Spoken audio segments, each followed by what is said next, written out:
mind group of the Anapanasati Sutta. And just to tell you, I'm afraid I'm proofreading this as we go. And yesterday I did find quite a confusing typo. I missed off a main heading. So I've uploaded a corrected version of the notes that Kemajoti has kindly put on the website now. So at some point, you won't need to do it today, but for tomorrow it'll be a little less confusing if you've got the new version that's on the website now.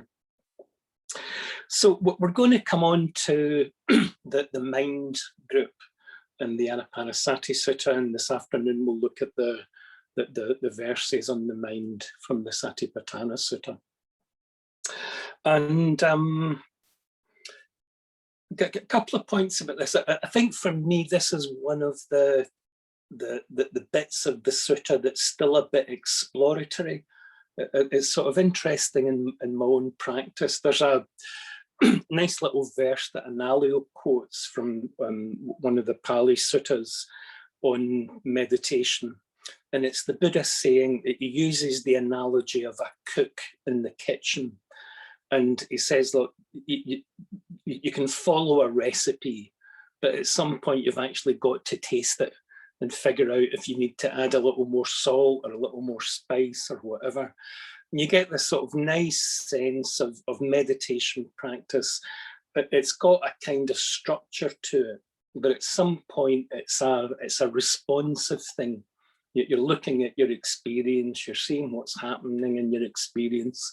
And if you need a bit more salt, you add a bit more salt. And if you need a bit more sugar, you add a bit more sugar. It's got to be kind of responsive to what's happening.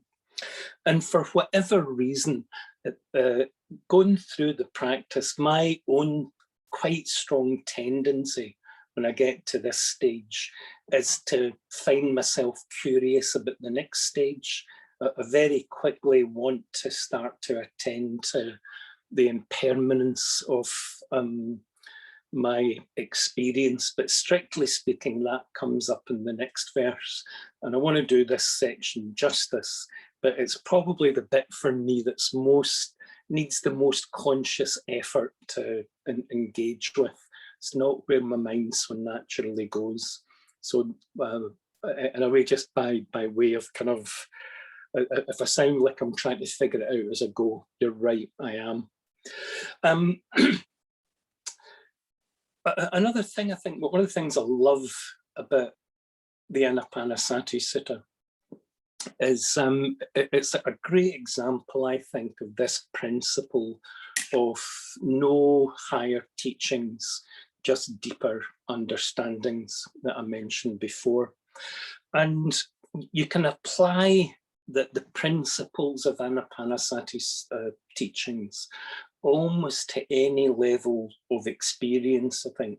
If you're brand new to meditation, it's telling you something useful about where you would take your attention.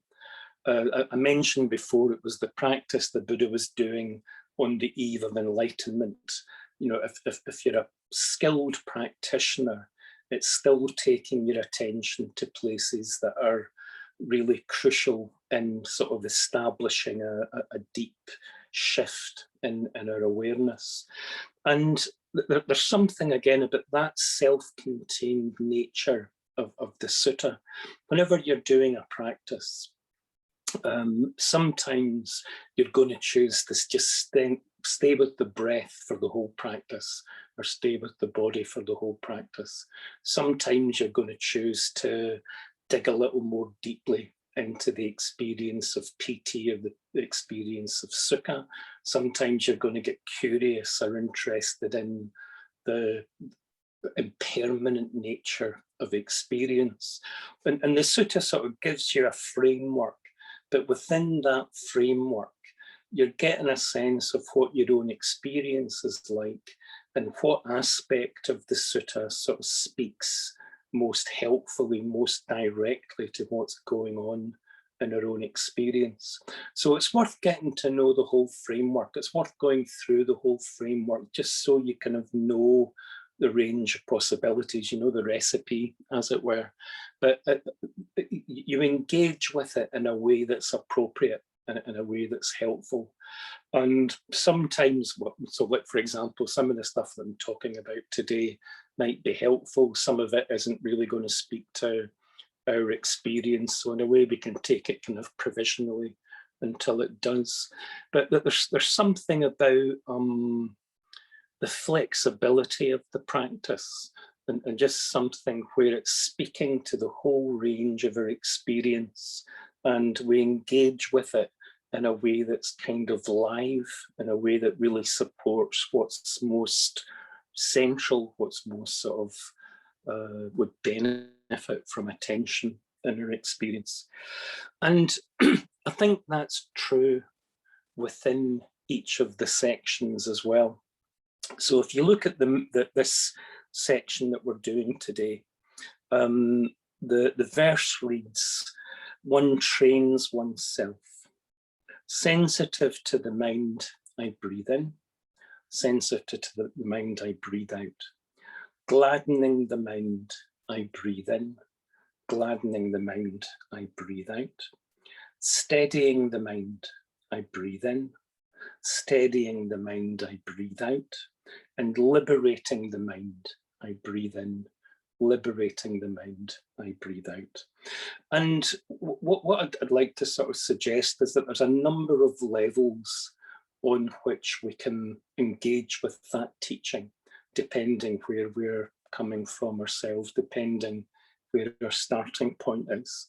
And the teaching of it is telling us something helpful, even if we're just starting to attend to the mind or explore the mind for the first time. And it's also telling us something helpful if we're starting to engage on a deeper level of attending to the deep nature of the mind. The teachings apply no matter what level we're engaging with them on. We just will understand them and apply them in a way that's appropriate to our own level of practice, our own level of experience. And so first thing I wanted to say is that you've got the same basic shape as we had in earlier tetrads, and it's the same basic shape that you get in the next tetrad. So tetrad, if you've not come across this, one way of talking about this sutta that's developed is you get these 4 groups of 4 verses. So you've got 4 verses on the breath and the body, 4 verses on feelings, 4 verses on the mind, 4 verses on dhammas, and they've come to be called tetrads. So this little group of 4 verses. So the basic shape of all 4 of them is that first of all, you're making connection with the experience. So in the first set of verses, you're noticing whether it's a long breath or a short breath. Then you're experiencing the whole body. Then you're sort of, what does it say? Sort of sensitive to PT, sensitive to sukha, sensitive to mental processes. So that the first thing you're doing is connecting with the experience itself. And that there's something crucial in that as a practice. So there's a little verse that comes from NVC training, actually, a Marshall Rosenberg verse that says, in communication, you want connection before correction. And I think that's true in meditation practice as well. You want connection before correction. Before you go trying to fix anything, just stop for a minute and actually find out what your experience is like. And by that, not something analytical, but you get this lovely refrain in the Satipatthana Sutta of knowing the body in the body, knowing the feelings in the feelings, knowing the mind in the mind. So it's this real living connection with what our experience is. So before we do anything else, we're just opening up to the experience of being alive, basically, our own sort of unfolding stream of experience. So in each of the tetrads, you get that turning towards and connecting with the experience itself. And then all the way through it, in the first of the verses, you get calming the whole body, you get calming the feelings. In this section, you get liberating the mind. And then on the wisdom section, as it's called, that the last term just means letting go. So all the way through it, there's this process of connection and letting go, connection and letting go. And the point I wanted to make is that the flavour of the first sections give you a clue about the flavour of the later sections. So that when we connect to the body, we notice where the body's tight and tense, and we let it go. It's a relief, it's a liberation. When you notice the feelings, you notice how we get caught in the feelings, and that process of opening the awareness up and calming. It's not that you stop feeling anything. It's just that we're less caught in it, we're less trapped in it, we're less disturbed by it. So there's still that receptivity to our own lives, but there's a space around it, a clarity around it. And it's the same with the letting go in the later stages. We're letting go of a tight clinging to experience. We're moving into something more open and more spacious. And the relief of the body section, the relief of the feelings section, gives you a bit of a hint of the relief of the mind section, the relief of the Dhammas section. That little gag from Larry Rosenberg, who writes very nicely about the Anapanasati Sutta, he says, we're letting go of something that was never there in the first place. You don't lose anything in the practice. All you lose is a tight hanging on to experience, and all we're doing is we're letting some air in and opening the windows. Anyway, basic point there was the shape is the same at each level of experience, a connection, an attending to, and then just a space that allows it to have its own natural life, its own sort of unfolding process. That's what the letting go is, really. So in the first stage, sensitive to the mind, I breathe in, I breathe out. And the sort of first bit of practice is just to start to pay attention to what our experience is like right now, what's going on in our own minds. And we've got here through the previous two stages. So we've connected to the body, connected to the breath, calmed the breath. Out of that calming comes a strand of positive emotion, a strand of piti, strand of sukha. And out of that connection with the contentment comes a kind of an awareness and a stability that allows us to attend to mental processes without getting caught in them. So the previous verse, sensitive to mental processes, calming mental processes, that there's that step back all the time into the grounded, embodied awareness and contentment. And it's out of that we come into relationship with our experience. So this part of the teaching follows on from that.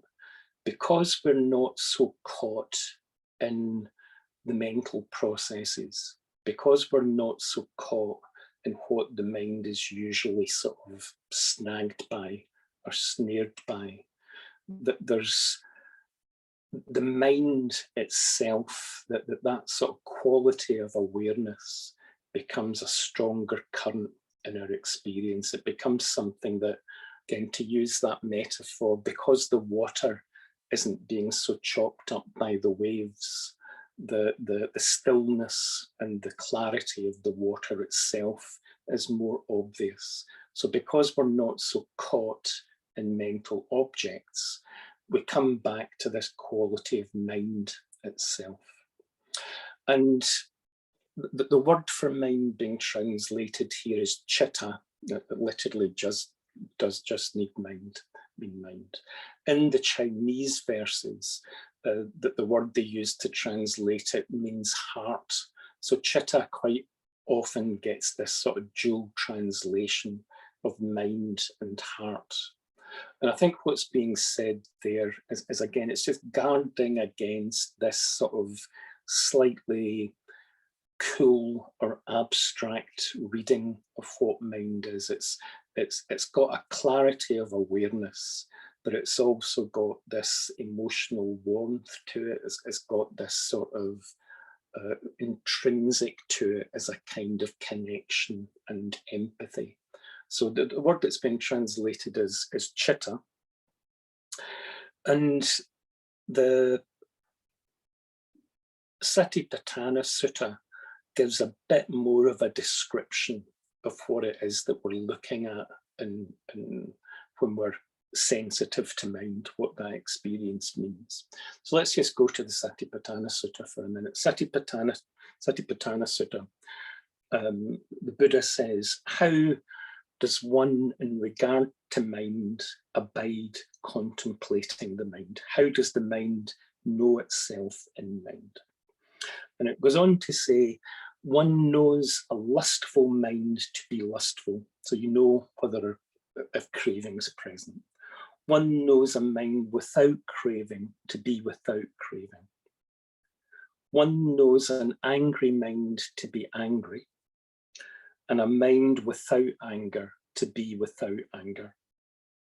One knows a deluded mind to be without deluded, and one knows a mind without delusion to be without delusion. So the first thing that you're doing is you're just attending to the quality of awareness itself. It's the awareness not so caught in an object, and we're actually starting to look at the experience of being aware, the experience of knowing. And to begin with, that can be a very simple experience. We've come here from this, the earlier stages of the practice, so we might just quite naturally move in to that deeper experience of the awareness itself. But if you wanted to be a little more conscious about it, a little more intentional about it, you're looking at a mind with craving or a mind without craving, mind with aversion or a mind without aversion, and a mind with delusion or a mind without delusion. Now, I'm going to be a wee bit sort of speculative, but I think that the Pali language is kind of interesting. It's interesting that they just talk about without craving, without delusion, without anger. And that there's something, I think, about the Pali Canon's use of negative language. And to our ears, it can sound a bit nihilistic. It can sound a little bit like you're just looking at an absence. But I think actually what the Pali Sutras are trying to do, they're trying to not get into the trap of us imposing an idea on experience. That they're just trying to say, what does the mind feel like when craving's not there? What does the mind feel like when aversion's not there? What does the mind feel like when confusion's not there? And it's not pointing to something negative. It's almost saying there's something intrinsic about the mind, that when the language of defilements gets used, when the language of what clouds the mind is taken away, something naturally starts to emerge. And I think this negative language is trying to just clear a space for something natural to emerge. But I think there's a sort of risk in that language. As I say, it can sound like it's describing an absence rather than describing something positive. So the later tradition took the risk of actually saying something positive about it. And the later tradition talks in terms of openness, clarity, and responsiveness. So basically, a mind without craving, you could state more positively as contentment or as openness. And if you don't immediately see the link between craving and openness, craving means we tighten up around a particular experience. A single experience becomes the one that gets promoted, the one that becomes special. And what openness is something that's alive to whatever is emerging, no matter what it is. It's just a capacity of the mind to attend to and to include whatever is arising in experience. So to be a wee bit less metaphysical about it, when you're sitting in the practice itself, we're tuning in more deeply, we're allowing ourselves to be open to that quality of knowing, that quality of awareness itself. And one of the things that you're doing is you're just checking, is this a bit tight or is it open? And would it be possible just to allow it to open up a little bit more? So you're looking for a quality of openness and attentiveness to the whole range of our experience as the first bit of inquiry when we pay attention to the mind. Second thing that we're looking at is a mind without anger. And if you were to put that positively, it's like basically you're talking about metta. And I think one of the things about this is that in this practice, you're not doing anything clinical. What we're starting to open up to is our own living experience, the living experience of the people around us. And there's a kind of human quality to that awareness. It's not something cool. It's not something analytical. Almost intrinsic to its nature is that it's loving. And what you're looking for in the positive quality here is a responsiveness, a sense of connection, a sense of empathy with our own experience. And the Brahma Viharas give you a good clue to it. It's a basic relationship of metta to our own unfolding experience. And when we come into relationship with a pleasurable experience, it's a celebration, it's mudita, it's an experience of joy. When we come into relationship with painful experience, we're just as open, we're just as willing to include it, and it's a relationship of compassion, a relationship of care, a relationship of concern for our own well-being, concern for the well-being of others. So there's a quality of living, empathic responsiveness that we're also looking for in the mind. So a mind without anger, put positively, is a mind with love. So one of the things you're checking is just for that quality of empathic, connected aliveness to our own unfolding experience. And the third one, a mind without delusion, just means a bit of clarity. And that can be anything on a spectrum, from recognizing you have no idea what's going on, you've got no idea what the breath is like, and just could you be a little bit more attentive to the breath? So absence of delusion shows up like that, a bit of clarity, a bit of focus about what we're attending to. And it just gradually deepens into clearer and clearer seeing of the nature of our experience. And again, the kind of conceptual framework for that is that everything that arises is open, fluid, impermanent, changing, connected to a whole net of conditions around it. So the clarity is anywhere on that spectrum, from more awareness of the breath to a deeper and deeper seeing about the open nature of all of our experience. So again, we're just engaging with this at a level that's appropriate for us. So we're bringing attention to the quality of awareness itself. One of the ways chitta gets talked about is the quality of knowing. And in any experience, there's the kind of the thing that we're attending to, and then there's the knowing of it. There's just this mystery that somehow it shows up in experience, it shows up in awareness. And what we're bringing attention to here is what that awareness end of the experience is like. So that quality of knowing, and then particularly just starting to think, could this be a little more open, a little less tight? Could it be a little more connected, a little more empathic? And could it be a bit clearer, a bit more focused, a bit more attentive to what's happening? And if we're looking at those three qualities, in a sense, whatever level we're working on, you want them to be present, and you want them to be becoming deeper, stronger currents in our stream of experience.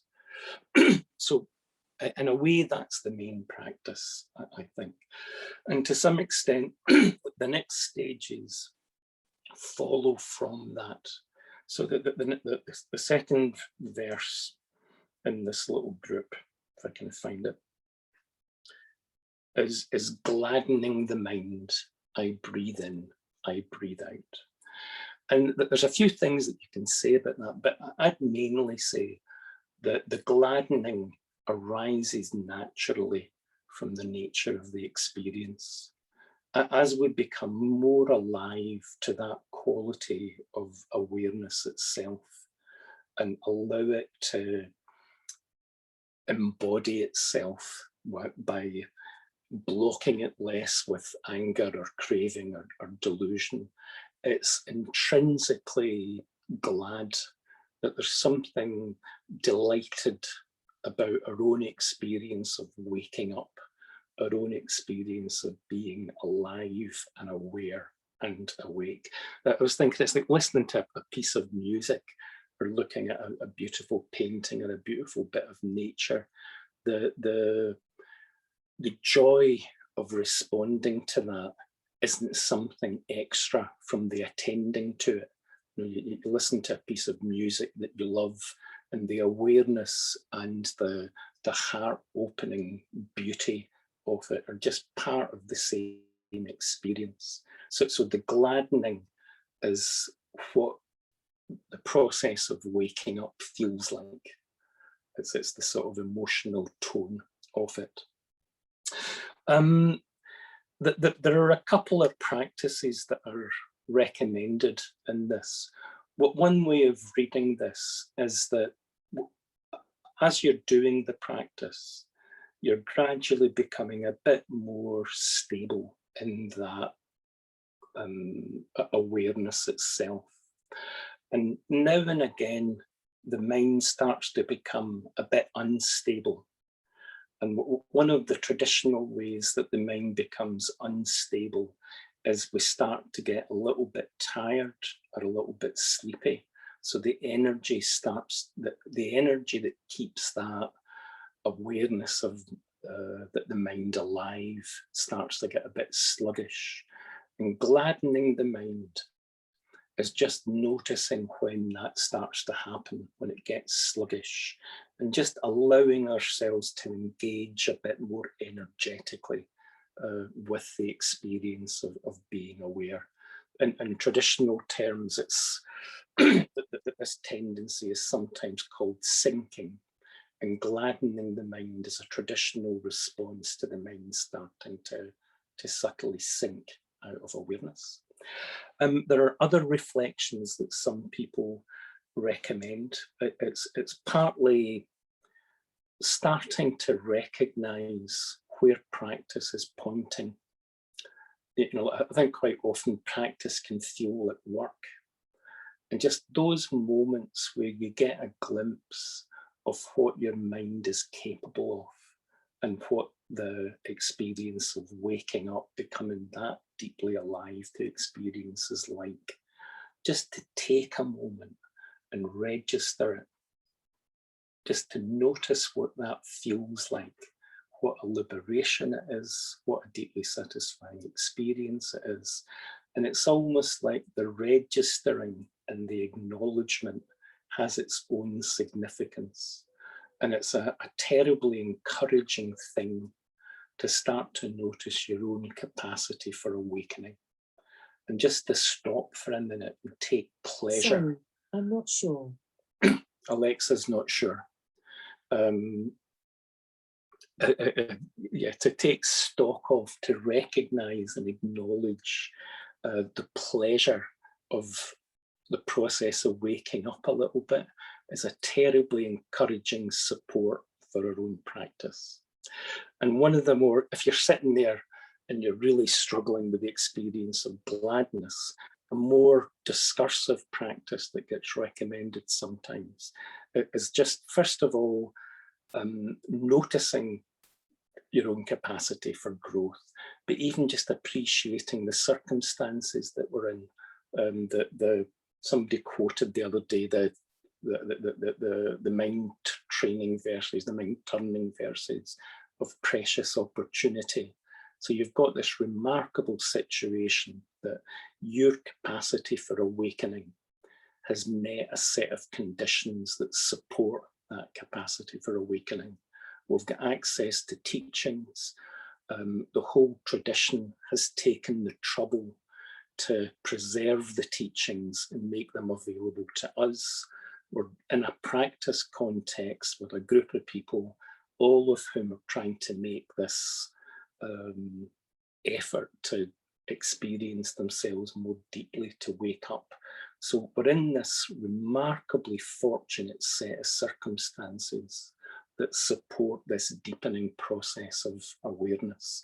So even if it's helpful, you can go where something that discursive, so you can go from a very simple recognition of the delight of being aware, or if you want to be a bit more reflective about it, just bring to mind the conditions that support that process of awareness. But we're just focusing on the strongly positive experience of the mind starting to wake up. A bit more briefly, sorry, steadying the mind. It's the other tendency. If the mind can move away from stability by sinking, it can also move away from stability by getting a bit restless and a bit kind of, antsy, I think is a technical word. And all you're doing here is you're noticing any tendency for the mind to start to get a little bit overactive. And you're just allowing yourself to rest back in to that sort of deep connection to the experience. Well, one of the points that gets made about this is that this is not steadying or not concentration in the sense of an act of will. It's concentration in the sense of our awareness so open that all of our experience, all of our energy is included and brought into a kind of harmonious relationship with itself. So it's the kind of concentration that comes from all of the energies of our mind, all of the energies of our feeling, all of the energy of our body available to awareness, or awareness attending to it, and all of it coming together within that open field of awareness. So it's concentration in that sense of a deep experience of wholeness, and then just an attention to whenever we start to move away from that into a bit of restlessness, it's moving back to that openness, that empathy that creates the space that allows the wholeness, allows the concentration. And then the last of the verses is liberating the mind. And again, to me, this is more kind of consequence than something that we actively do. But again, it's on a spectrum.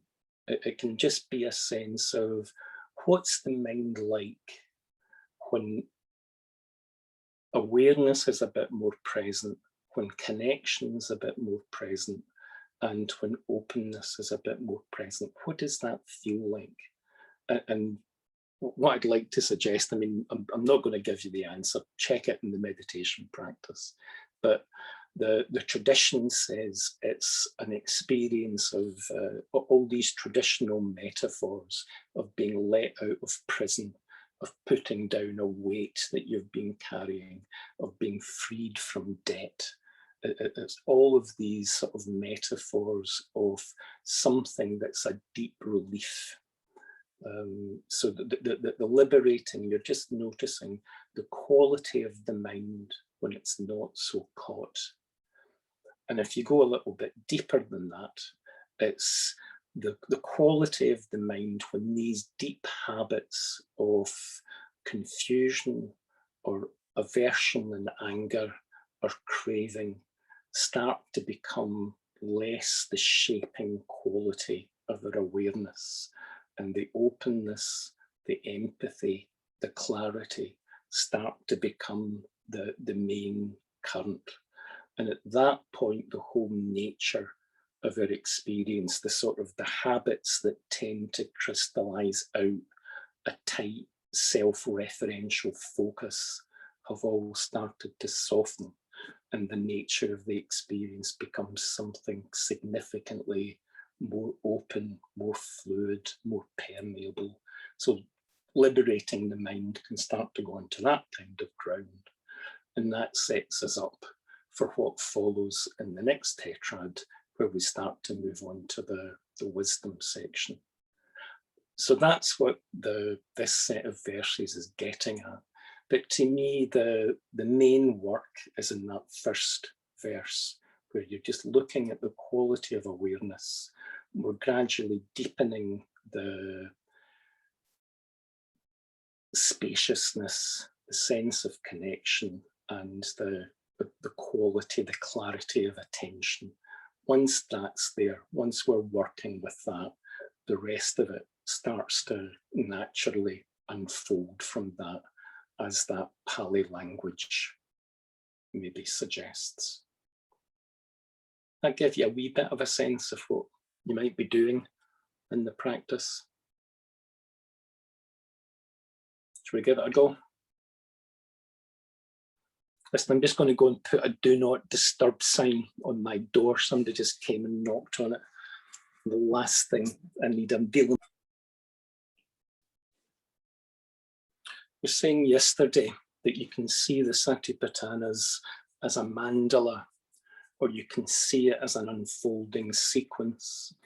And that this sort of sensitivity to the mind doesn't spring fully formed into our experience. At least within this practice, it arises quite naturally out of the conditions of the earlier verses that we looked at.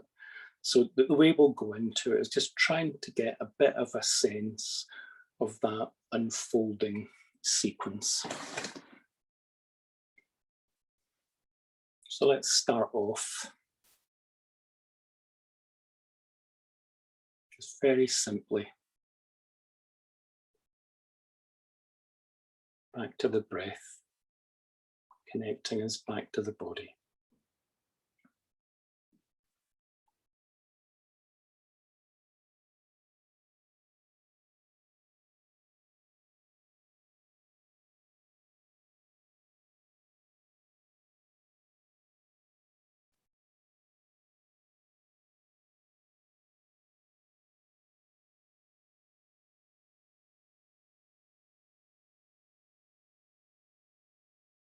Just being clear about our intention. Clear that for the next 30 minutes or so, we're going to withdraw from all the usual demands on our attention.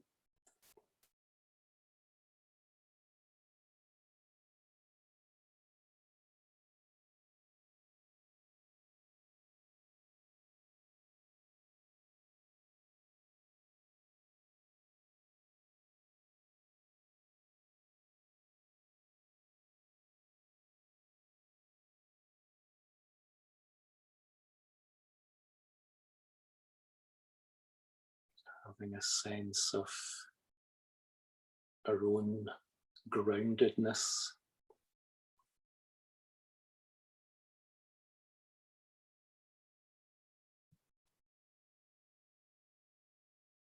Connected to the earth below us. And just taking our awareness through the body.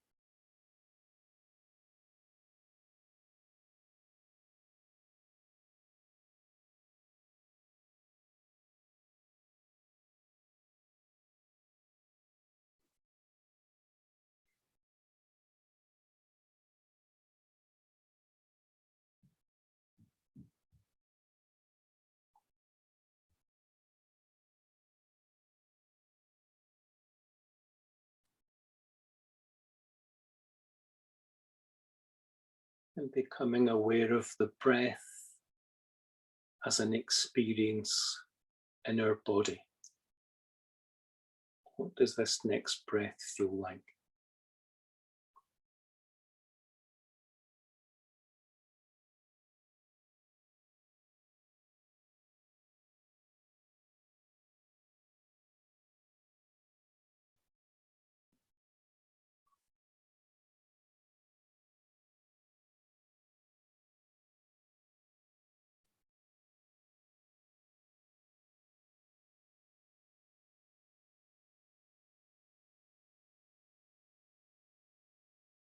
Gradually letting yourselves connect with that living, changing experience.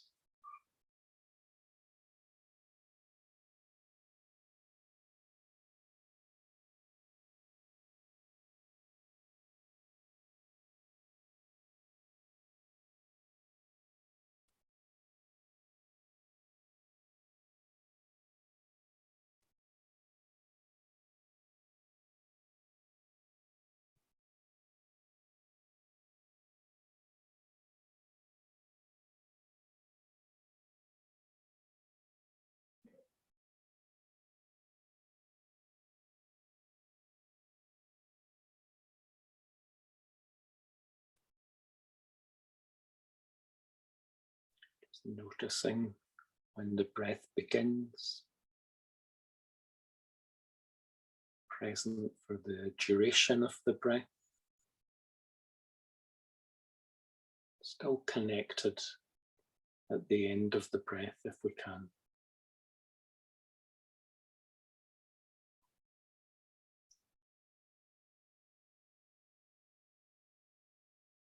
Breathing a long breath.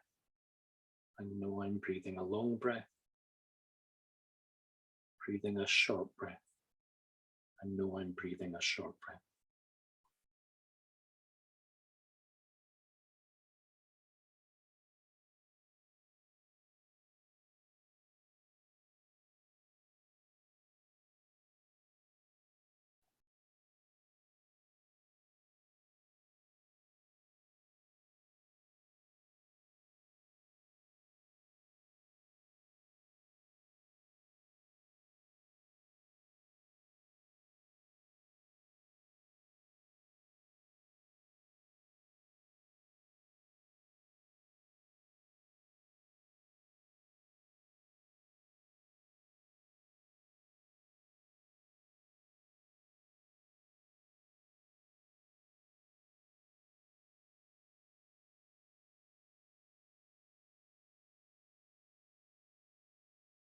Letting the breath move a bit more to the background.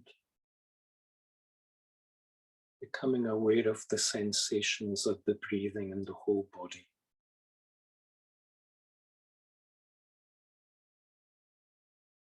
Sensitive to the whole body, I breathe in. Sensitive to the whole body, I breathe out.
even here, we can look at those qualities of mind. So would it be possible to be a little clearer in our awareness of the sensations of the body? Could they be a bit sharper, a bit more in focus?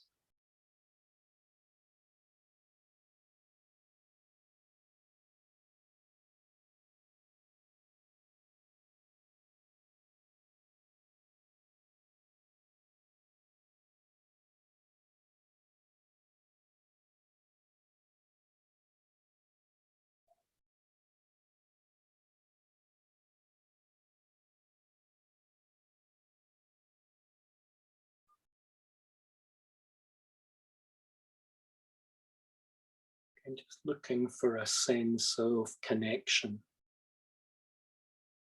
sense of warmth and responsiveness in the awareness.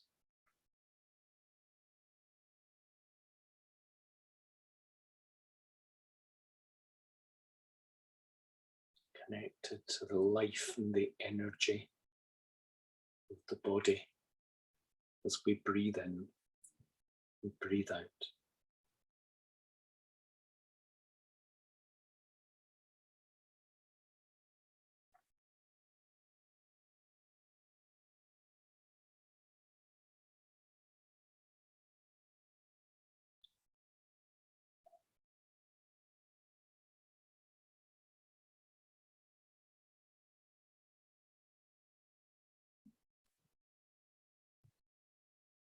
Almost a sense of metta, sense of love,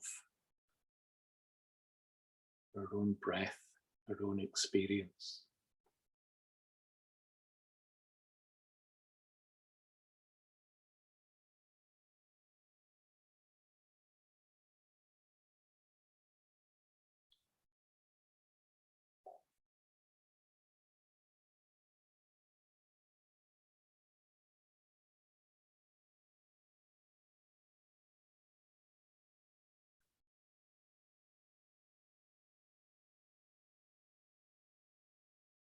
Looking for that sense of spaciousness, just noticing any sense of the awareness being a bit tight, a bit too narrow. What would it feel like just to relax it? Sense of a big space within which the sensations of the breathing can unfold themselves.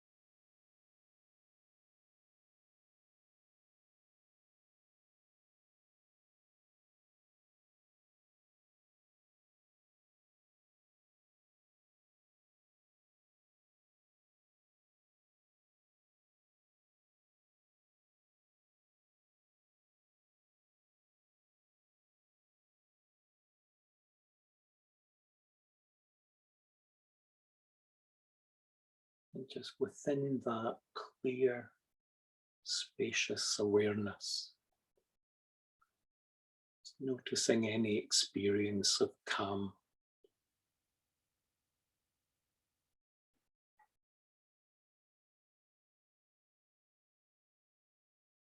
Body able to release itself into that space.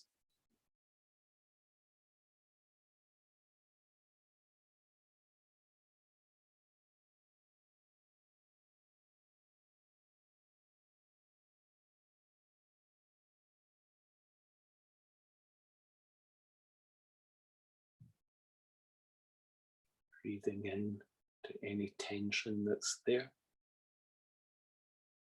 Any sense of holding on, just on the out breath, letting it go.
Noticing anything in our experience right now that has that flavour of pleasure that opens us up.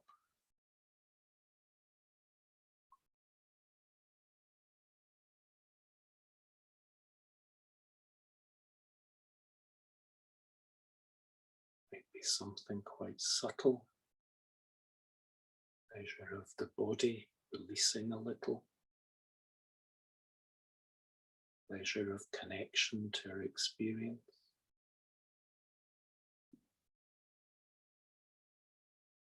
Pleasure of the breath.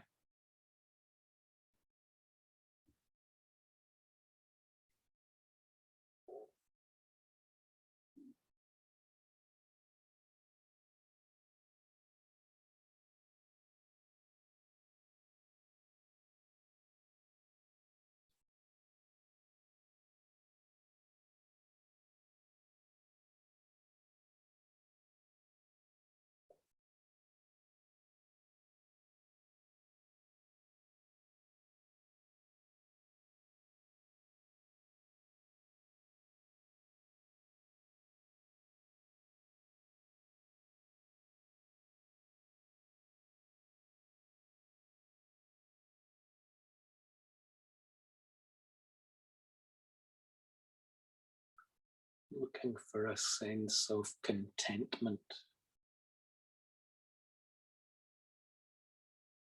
of our awareness becoming a bit more stable, and that satisfaction, being a bit more connected to ourselves.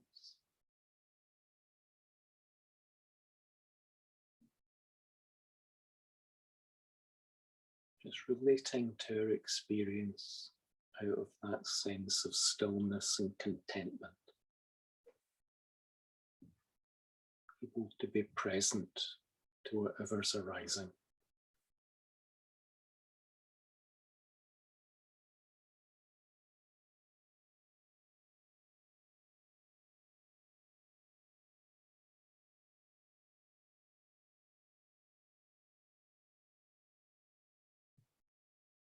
Our attention not being so caught by the content of our experience.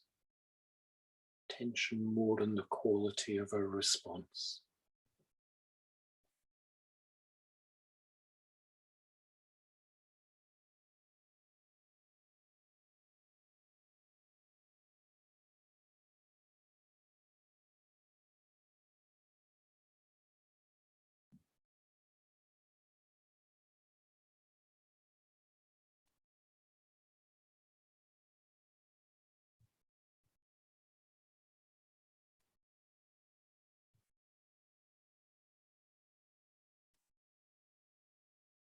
Aware of the activity of the mind without becoming active ourselves. Just relaxing back into that stillness, that spaciousness.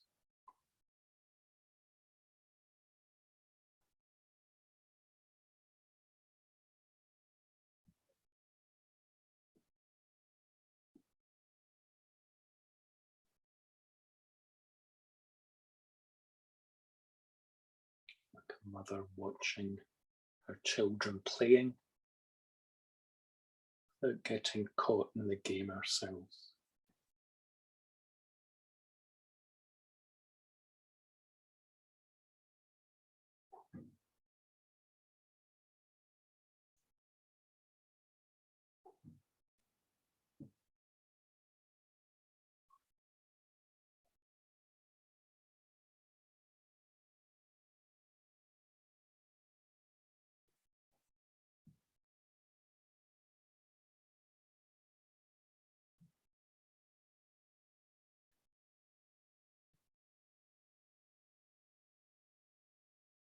Sensitive to mental processes. I breathe in, I breathe out.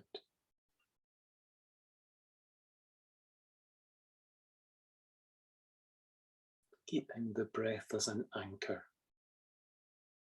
Just allowing the breath to be that point of stillness from which we respond.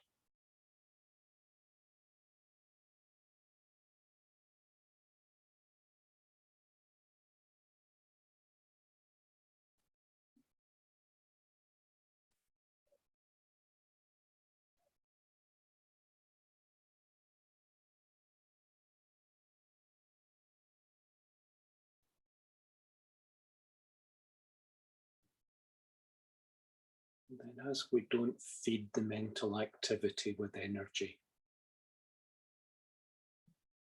just allowing them to naturally calm. Calming mental processes. I breathe in, I breathe out.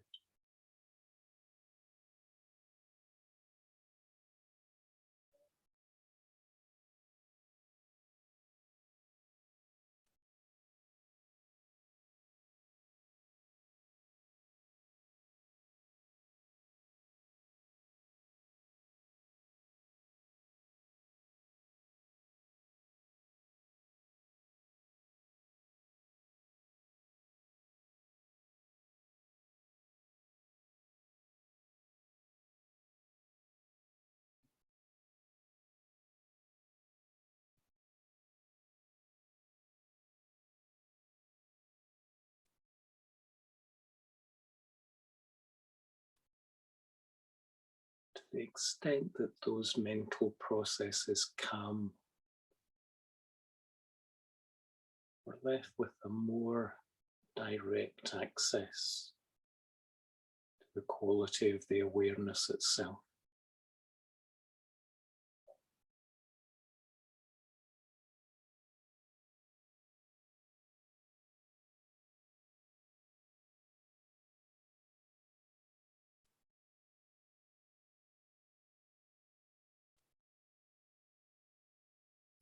Having a sense of that capacity for knowing.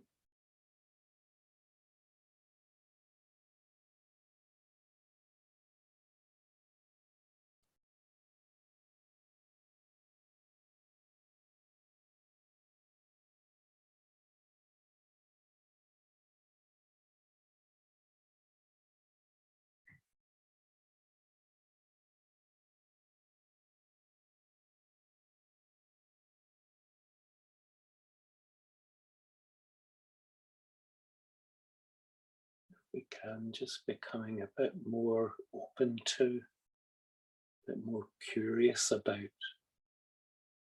that quality of awareness itself. Just in the same ways we were curious about the breath, curious about the feelings.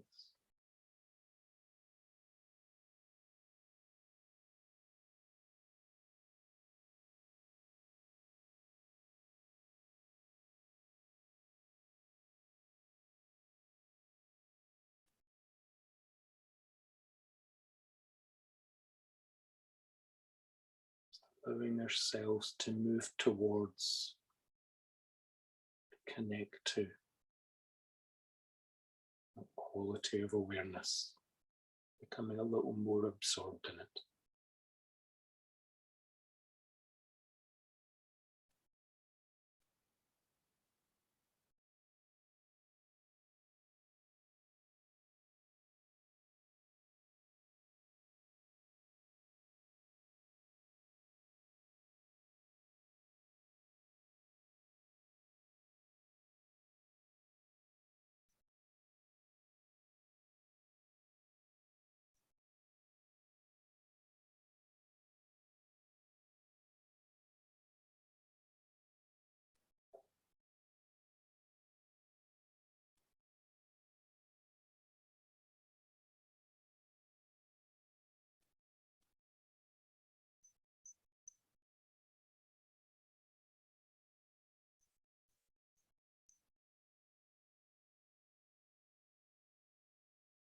It's helpful just looking at the nature of that experience,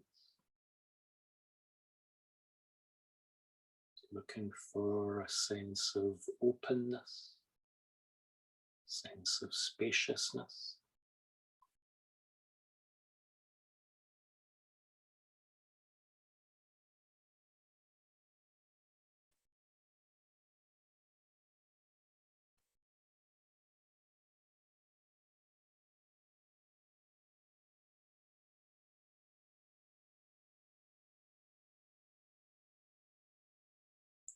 A quality of empathy, quality of connection.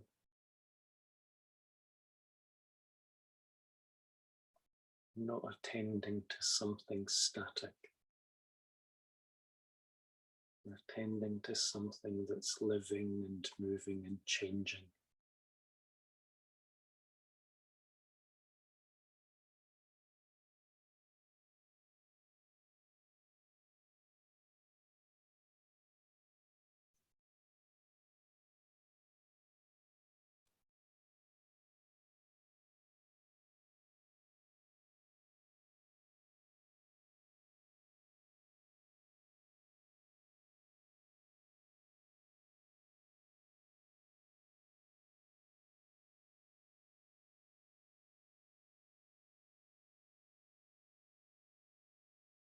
Looking for that sense of clarity,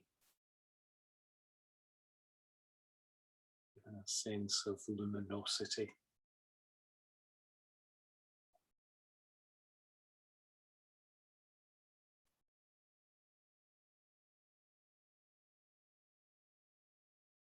Just this natural capacity of the mind to be aware. Almost it's its nature to know, to be available to experience.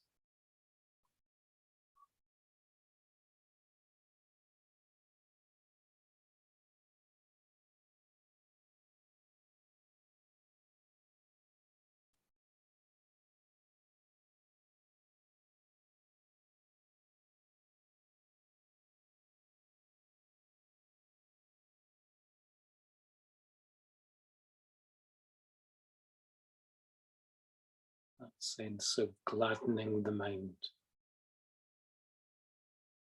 Just to the extent that we're able to connect to something deeper. Just taking a moment to appreciate that.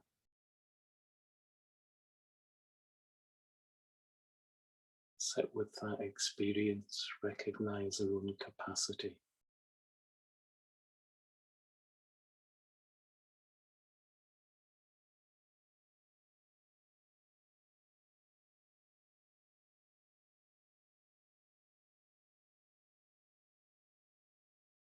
Gladdening the mind, I breathe in, I breathe out.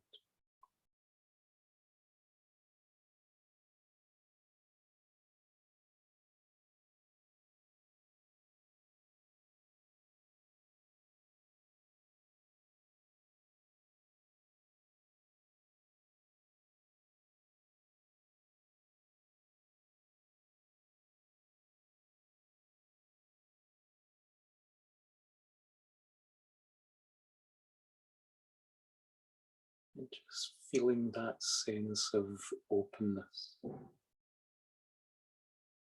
a capacity to connect to include anything that arises in awareness. Nothing that we're holding on to, nothing that we're resisting.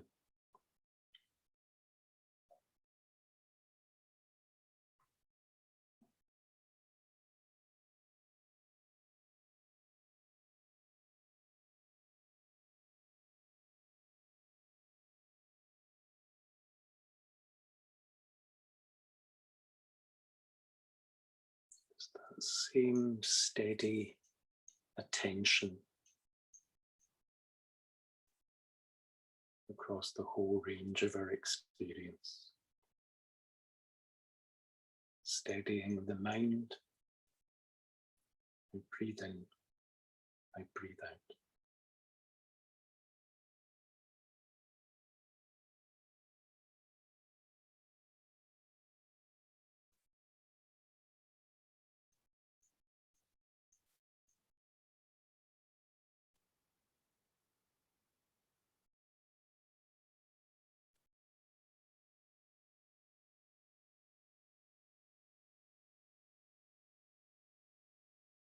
And maybe just a sense of what the mind's like. It's not constrained by the habit of grasping, by the habit of pushing away.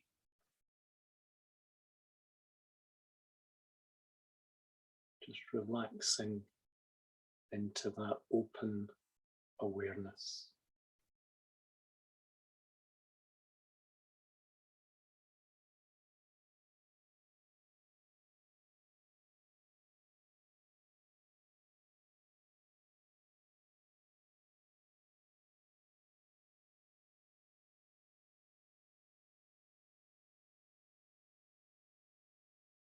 Just at whatever level makes sense to us. Nothing in particular we're trying to do. A little more open, a little more clear, a little more connected.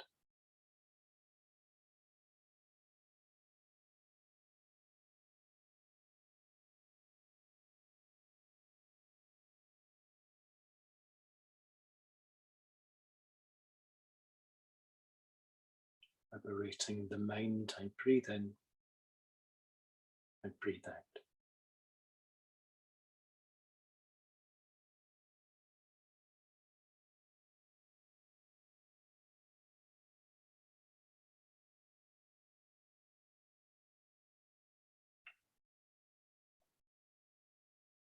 Just relaxing any effort that we're making. Just letting ourselves rest in whatever's present in our experience right now.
And just gradually becoming aware of the sensations in the room around us. Anything that we can hear, sense of the space.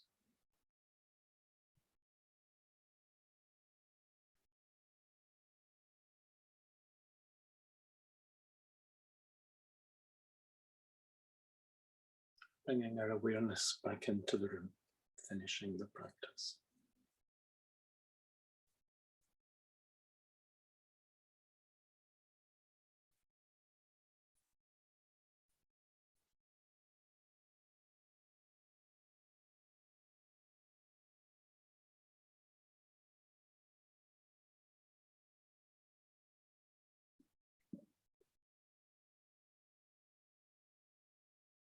Sorry, I've gone on a little later than I intended to, so I hope this isn't too radical for the Bristol team. But what I was going to suggest is a wee bit of walking meditation in the 15 minutes that we've got left. So don't know what it's like where you are, but where I am, it looks lovely out of my window. And just wanted to suggest just trying to carry those qualities a bit more into that simple experience of walking. What would it be like, again, just for that quality of spaciousness to what we're attending to, sense of connection to it, and a bit of clarity, just noticing when we're going off track, and just what would it be like to bring a clearer awareness back? So how about if we have a period of walking meditation and then a break, and then we've got the groups again. And I'd just go with the same questions, like what in that practice worked for us, what gave us a bit of access to what the text is pointing to, and what might be helpful, what might help us connect more deeply with it. So let's do a period of walking meditation for as long as you like, and a bit of a break for tea. And Bhadra, when would the group start?